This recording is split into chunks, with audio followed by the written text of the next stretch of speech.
Olá, meus amados irmãos. Que Deus abençoe a todos em Cristo Jesus, nosso Senhor.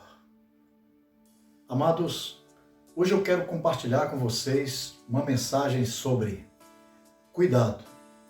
Não despreze a visão de Deus. E a base da minha mensagem está escrito no livro de Gênesis, capítulo 25, a partir do versículo 29. Diz assim a palavra do Senhor. E Jacó cozera um guisado, e veio Esaú do campo, e estava ele cansado.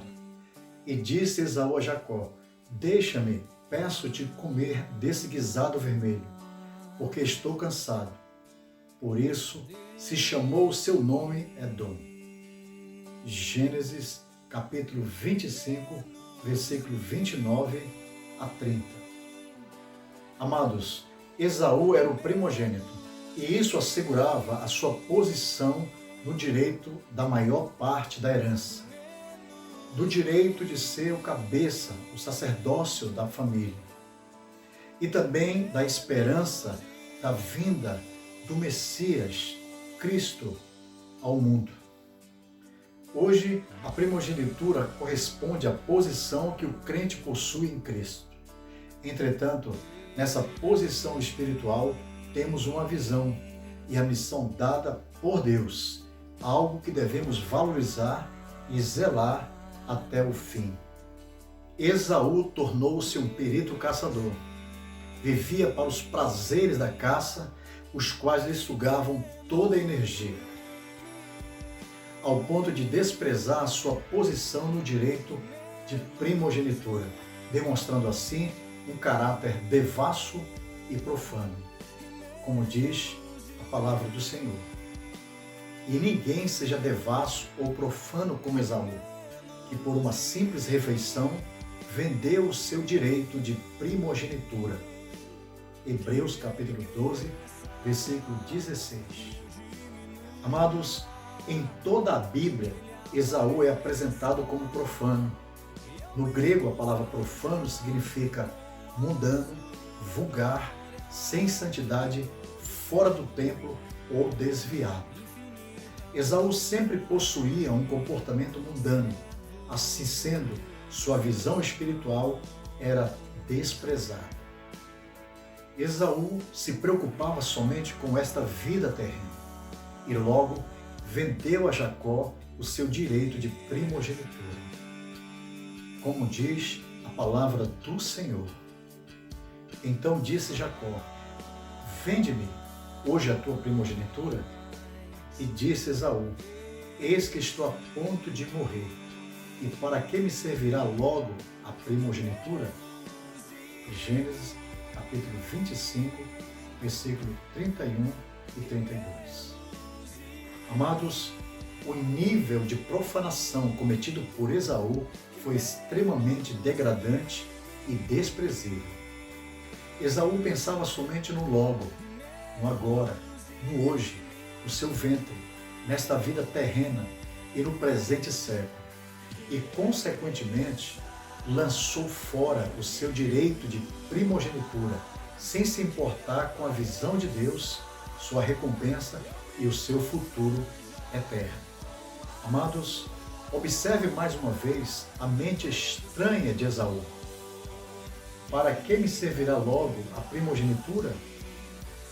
Estas palavras revelam que Esaú não se interessava pela visão de Deus. Ele não valorizava o que era sagrado. O seu direito de primogenitura lhe era desprezível. As coisas materiais eram mais importantes. Satisfazer seu apetite carnal era mais valioso do que obedecer à vontade de Deus. Esaú não discernia as coisas espirituais, porque era vazio da presença do Senhor. Como diz a palavra do Senhor.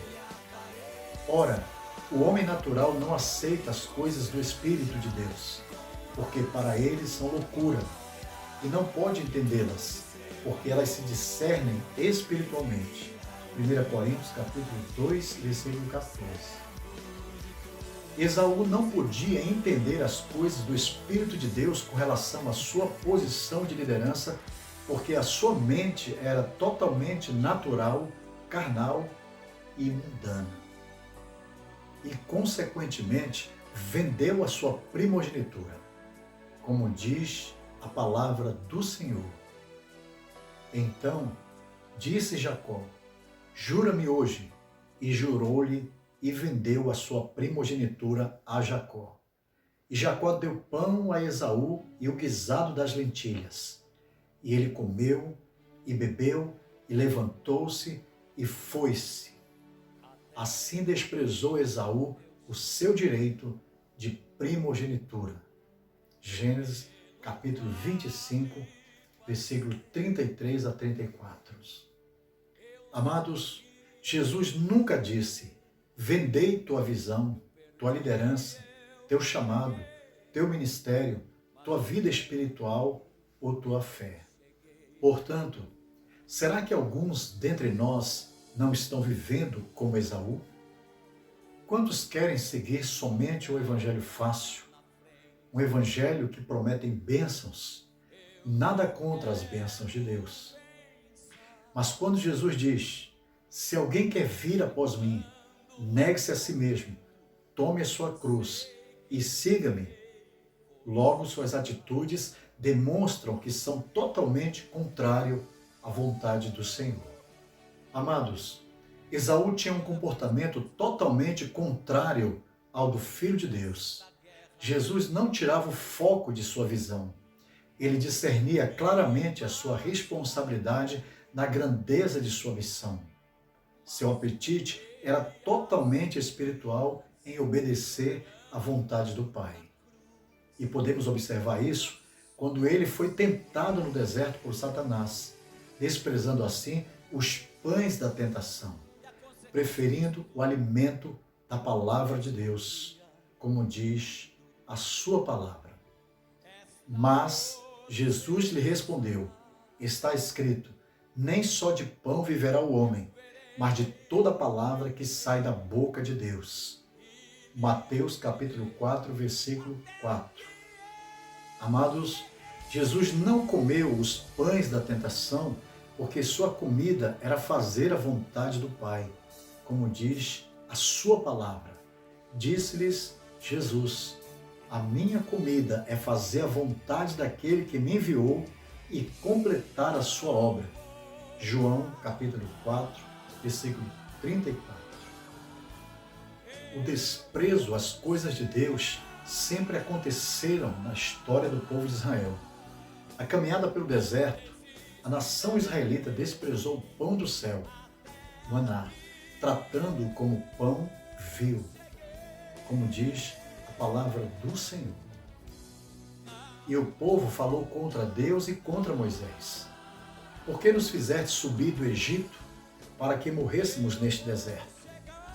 Pois aqui nem pão nem água há, e a nossa alma tem fastio deste pão tão vil. Números capítulo 21, versículo 5. O termo fastio aqui no hebraico é o mesmo que repugnância, nojo. E o termo vil é desprezível, sem valor. Mas o desprezo às provisões de Deus concernente à sua visão terá suas consequências, como diz a palavra do Senhor. Então o Senhor mandou entre o povo serpentes abrasadoras que o mordiam, e morreu muita gente em Israel. Números capítulo 21, versículo 6. Esaú também pagou caro pelo desprezo à visão divina. Mais tarde, quando tentou recuperar a bênção, foi rejeitado, como diz a palavra do Senhor. Porque bem sabes que, querendo ele ainda depois herdar a bênção, foi rejeitado, porque não achou lugar de arrependimento, ainda que o buscou diligentemente com lágrimas. Hebreus capítulo 12, versículo 17. não houve lugar de arrependimento no coração de Esaú, e logo não houve também uma segunda chance. O mau exemplo e o fim de Esaú serve como advertência para os crentes que valorizam pouco a sua fé, a obra de Deus, a palavra do Senhor, o seu chamado, os cultos em sua igreja, a sua própria vida espiritual e etc. e etc. Portanto, cuidado, mesmo cansado, necessitado ou em meio às lutas e provações, não despreze a visão de Deus e nem a sua vontade. Portanto, faça como Jacó, assim diz a palavra do Senhor. Então disse Jacó: vende-me hoje a tua primogenitura. Gênesis capítulo 25, versículo 31. Amados, Jacó estava focado em sua visão, missão e no seu futuro eterno. Ao contrário de Esaú, que uma vez movido pelo cansaço e pela necessidade, desprezou a visão divina por um prato de sopa. Portanto, tome muito cuidado no trato com as coisas de Deus. Faça um autoexame em sua vida espiritual. Procure sondar o seu coração e veja se você não está cansado e vazio da presença de Deus. Se porventura isso está ocorrendo em sua vida, peça perdão ao Senhor. Não despreze a visão de Deus. Esforça-te na missão e não desista, porque Deus tem uma grande recompensa para você. Assim diz a palavra do Senhor. Vós, porém, esforçai-vos e não desfaleçam as vossas mãos, porque a vossa obra terá uma recompensa. 2 Crônicas, capítulo 15, versículo 7. Amados, não despreze a visão de Deus.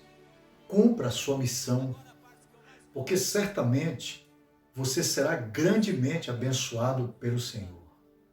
Deus, Ele cumpre com suas promessas.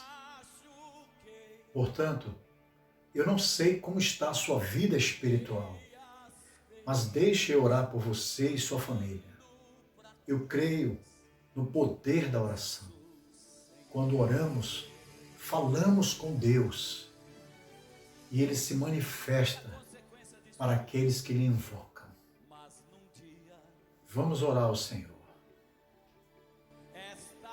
Pai querido, em o nome do Senhor Jesus Cristo, eu quero te agradecer pela tua palavra, Senhor, que foi ministrada neste momento. Ó meu Deus, em o nome do Senhor Jesus Cristo, eu quero orar por essa pessoa que ouviu a palavra, que foi tocada pela palavra. Talvez a sua vida estava comparada à vida de Esaú, Pai, mas essa pessoa decidiu voltar atrás, decidiu tomar uma decisão em sua vida. E neste momento, Pai, eu oro por ela e pela família dela, Pai, que o Senhor manifeste o teu poder ao Espírito Santo e abençoe essa pessoa, que haja libertação, que haja restauração, que o fogo do avivamento desça sobre essa pessoa, que ela seja avivada pelo teu Espírito, que ela seja tocada pelo teu Espírito, que ela seja levantada em o nome de Jesus Cristo, no poder de Deus. Eu clamo, Espírito Santo.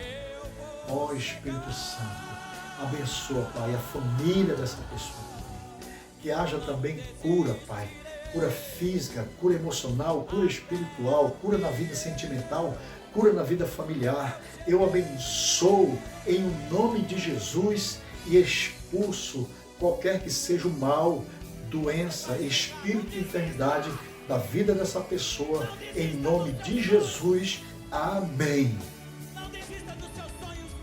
Bem, amados, eu quero agradecer a todos que participaram do compartilhamento dessa palavra. Que Deus vos abençoe ricamente, em nome do Senhor Jesus Cristo. Amém.